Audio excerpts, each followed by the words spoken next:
দীর্ঘ 6 বছর পর রেলওয়ে গ্রুপ ডির পুনরায় নোটিফিকেশন রিলিজ করা হয়েছে এবং ফর্ম ফিল আপ চলছে। 22 তারিখ পর্যন্ত ধরো ফর্ম ফিল আপের লাস্ট ডেট। তো অনেক স্টুডেন্ট রয়েছে যারা এখনো রেলওয়ে গ্রুপ ডি কিন্তু ফর্ম ফিল আপ করনি।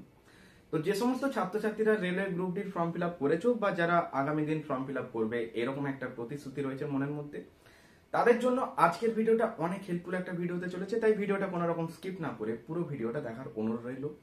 তুমি যদি আজকে চ্যানেলে প্রথমবার ভিজিট করছো, ইয়েস, রেলওয়ে চ্যালেঞ্জার ইউটিউব চ্যানেলটাকে তোমাকে সাবস্ক্রাইব করে রাখতে হবে আর পাশে বেল অন করে নোটিফিকেশনটা অল করে রাখবে, কারণ চাকরি সংক্রান্ত নিত্য নতুন আপডেট এবং তোমাকে এক্সাম ওরিয়েন্টেড টিপস ট্রিক্স এগুলো শেয়ার করা হয়।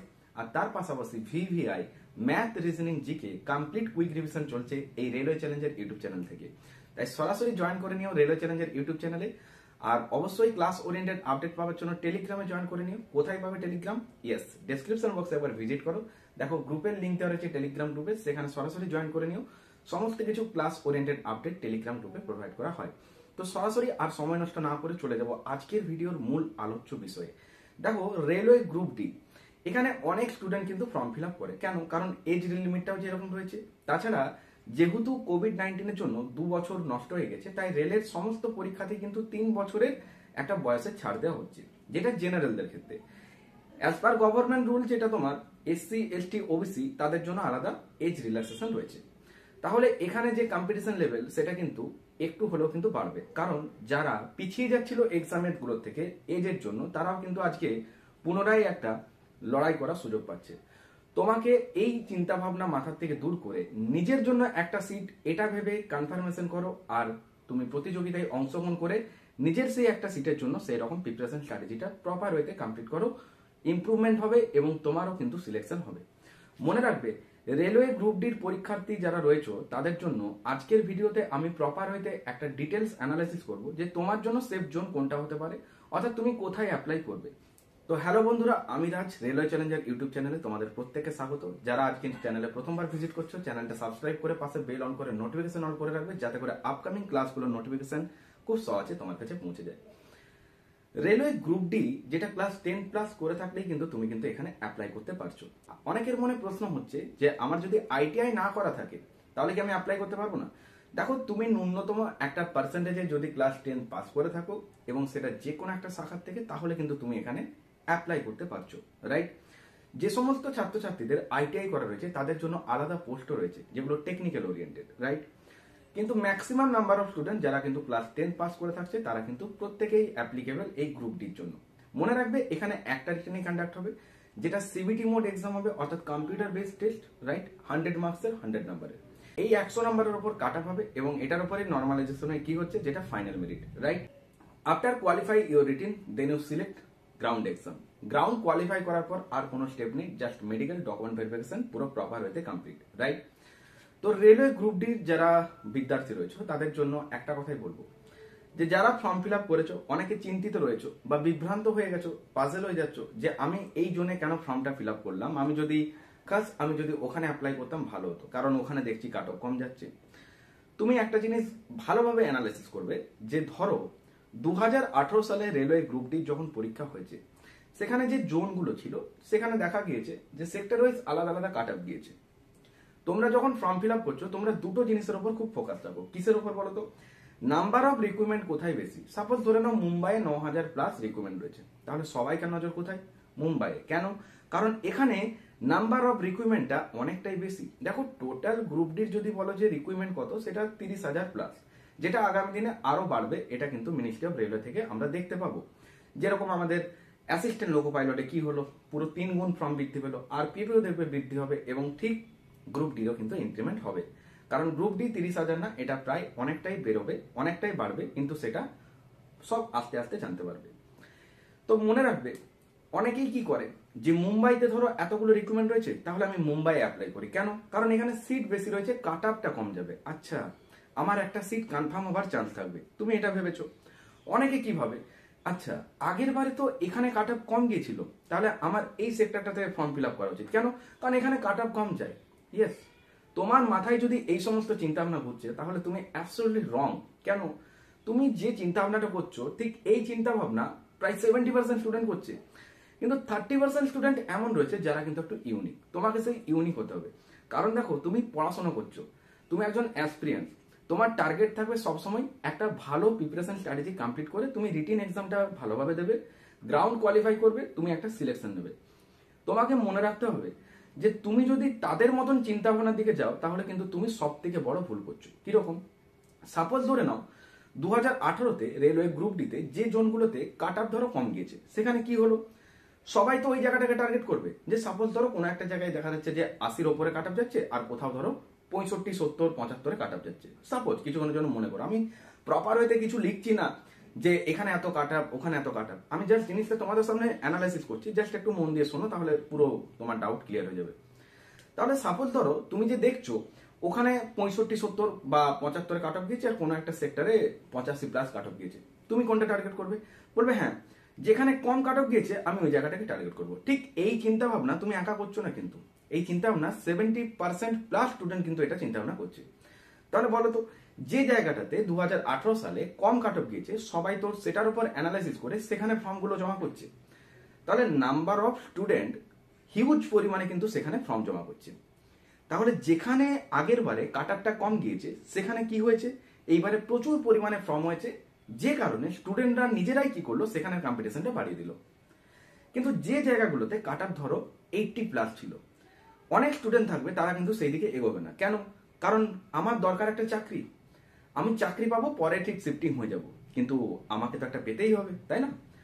5 নাম্বার ওখানে কম পাবো, ওখানে 3 নাম্বার কম পাবো, এই মেন্টালিটি মাথায় রেখো না। প্রপার ওয়েতে একটা অ্যানালাইসিস যেটা করছি ভালো করে বোঝো। তাহলে যে সেক্টরগুলোতে ধরো হাই কাট অফ গিয়েছে, সাপোজ ধরে নাও 85, 86 এইরকম রেঞ্জে কাট অফ গিয়েছে আউট অফ 100, সেই সেক্টরগুলোতে নাম্বার অফ স্টুডেন্ট কত এমন রয়েছে যারা সেখানে ফর্ম অ্যাপ্লাই করবে? বলবে যারা প্রপার ওয়েতে প্রিপারেশন নিচ্ছে, নিজের প্রতি একটা সেলফ কনফিডেন্স রয়েছে যে হ্যাঁ আই ক্যান ডু ইট, তারাই কিন্তু সেখানে ফর্ম অ্যাপ্লাই করছে। তাহলে তুলনামূলকভাবে দেখতে গেলে সেই রকম নাম্বার অফ স্টুডেন্ট অনেক কিন্তু কম রয়েছে, বুঝতে পারলে? তাহলে তুমি যদি সেই জায়গাটায় ফর্ম অ্যাপ্লাই করো তাহলে সেখানে নাম্বার অফ স্টুডেন্ট অনেক কম থাকবে ওখানের থেকে, তাহলে সেই জায়গাটাতে কি হবে, অটোমেটিক কম্পিটিশনটা কম হবে। বোঝা গেছে? এবার কলকাতার জন্য একটা নির্দিষ্ট কাট অফ যায়, কেন? কারণ ওয়েস্ট বেঙ্গলের মধ্যে কলকাতাতে অনেকেই অ্যাপ্লাই করে। তো তুমি যদি সিরিয়াস অ্যাসপিরিয়েন্স হও, তুমি যদি ঠিকঠাক প্রপার হাতে স্ট্র্যাটেজি ধরে একটা প্রিপারেশন স্ট্র্যাটেজিটা কমপ্লিট করো, মক টেস্ট দাও, টেস্টগুলো অ্যানালাইসিস করো, তুমি সিলেকশন পাবে। তার জন্য তোমাকে একটা প্রপার স্ট্র্যাটেজি ধরে ফলো করতে হবে। দেখো ফর্ম ফিল আপ স্টার্ট হয়েছে, এডিটিং উইন্ডো ওপেন হবে, দেখতে গেলে এখনো এক্সাম ডেট আসতে গেলে অনেকটাই হাতে টাইম পাবে, কারণ এনটিপিসি যেটা গ্র্যাজুয়েট এক্সাম রয়েছে, এনটিপিসির নন গ্র্যাজুয়েটের এক্সামগুলো রয়েছে, এই রিসেন্ট চালু হচ্ছে আরপিএফ এক্সাম, তারপর কিন্তু হবে একদম লাস্টে যেটা গ্রুপ ডি। তাহলে তুমি যে টাইমটা পাচ্ছ প্রপার ওয়েতে ঠিকভাবে যদি অ্যানালাইসিস করে পড়ো এবং তুমি তার ওরিয়েন্টেড টেস্ট দাও, তোমার জীবনে সফলতা আসবে। তার জন্যই বলবো যে এই মেন্টালিটিটা নিয়ে তুমি ফর্ম অ্যাপ্লাই করো না, তুমি ফর্ম অ্যাপ্লাই করার আগে একবার ভালো করে অ্যানালাইসিস করো। সাপোজ ধরে নাও যে জায়গাগুলোতে নাম্বার অফ রিক্রুটমেন্ট বেশি রয়েছে, ধরো কোথাও 9000, কোথাও 6000, সবাই তো সেই জায়গাগুলোকে টার্গেট করবে। কিন্তু যে সেক্টরগুলোতে একটু কাট অফ বেশি গেছে সেখানে হয়তো নাম্বার অফ রিক্রুটমেন্ট একটু কম রয়েছে, সেখানে কতজন এমন স্টুডেন্ট রয়েছে যারা সেখানে ফর্ম অ্যাপ্লাই করবে? বলবে নাম্বার অফ স্টুডেন্ট দেখতে গেলে সেখানে অনেক কম থাকবে যারা কিন্তু সেখানে ফর্মটা অ্যাপ্লাই করবে। তাহলে তোমাকে এটা বুঝতে হবে যে স্টুডেন্টরাই কিন্তু কম্পিটিশন বাড়াচ্ছে। দেখো গ্রুপ ডি এক্সাম যেটা রেলের সব থেকে একটা হাই লেভেলের কম্পিটিশন হয়, কেন জানো? কারণ এখানে এজ লিমিট যেরকম একটা বাড়ানো হয়েছে প্রত্যেকটা রেল এক্সামে, তাছাড়া এটা হচ্ছে মাধ্যমিক পাসের একটা পরীক্ষা। এবার রেলের পরীক্ষা ক্লাস 10th এক্সামে কে দেবে না বলো? সারা ভারতের মধ্যে পরীক্ষা, তাই না? All India best exam. কিন্তু ক্লাস 10th পাস করে আরপিএফ কনস্টেবলের পরীক্ষাও রয়েছে, কিন্তু এখানে তাহলে এত পার্টিসিপেট কেন করে না স্টুডেন্টরা? কারণ এখানে ফিজিক্যালটা শোটা, অনেক হয়তো রিটেন কোয়ালিফাই করবে কিন্তু গ্রাউন্ড কোয়ালিফাই করতে পারবে না, অনেক হয়তো হাই জাম্প দিতে পারবে না, অনেক হয়তো লং জাম্প দিতে পারবে না, কারণ এর গ্রাউন্ড হচ্ছে প্রপার অ্যাথলেটিক্স, তাই না? যেরকম আরপিএফ এর কাট অফ কেমন গিয়েছিল, কোন একটা জোনে 117, কোথাও গিয়েছে আবার 65। তো এই জিনিসটার জন্য আরপিএফ এ এবারে অল ইন্ডিয়া বেস্ট একটাই কাট অফ দেওয়া হবে। কিন্তু গ্রুপ ডির যেহেতু এই সিস্টেমটা রয়েছে, তো তোমাকে প্রপার হতে আমি যে অ্যানালাইসিসটা করলাম, যদি তোমার ভিডিওটা ভালো লেগে থাকে অবশ্যই ভিডিওতে একটা করে লাইক করো। আর তুমি যদি আজকে চ্যানেলে প্রথমবার ভিজিট করছো, সাবস্ক্রাইব করে বেল অন করে নোটিফিকেশন অন করো, যাতে করে আপকামিং এই ওরিয়েন্টেড তথ্যগুলো তোমার ফোনে খুব সহজেই পৌঁছে যায়। তাছাড়া চাকরি সংক্রান্ত নিত্যাবলী আপডেট তোমার ফোনে নোটিফিকেশনে পৌঁছে যাবে।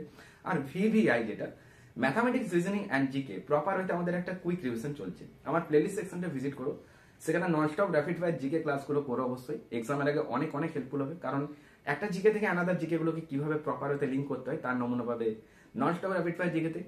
এছাড়া ম্যাথ ম্যারাথন ক্লাস রয়েছে, তাছাড়া আমাদের রিজনিং ক্লাসগুলো রয়েছে, ম্যাথসের ক্র্যাকের সেট সলিউশনগুলো রয়েছে। খুব শীঘ্রই ক্র্যাকের সেট সলিউশন পুরো কমপ্লিট করিয়ে দেবো। তাছাড়া ডাব্লিউপি যে সমস্ত ক্র্যাক সলিউশন সেগুলো করাবো। আর railway, NTPC and group D math reasoning GK খুব শীঘ্রই প্রপার হতে চ্যাপ্টার ওয়াইজ ক্লাস আসতে চলেছে। ম্যাথসের চ্যাপ্টার ওয়াইজ ক্লাস স্টার্ট হয়েছে, ক্লাস 1টা দেখে নিও। জিকেরও ক্লাস 1 দেখে নিও। এছাড়া লাইভ সেশনে যে সমস্ত ক্লাসগুলো রয়েছে সেগুলো অবশ্যই করো। তোমার আপকামিং কম্পিটিটিভ এক্সামে অনেক অনেক হেল্পফুল হবে।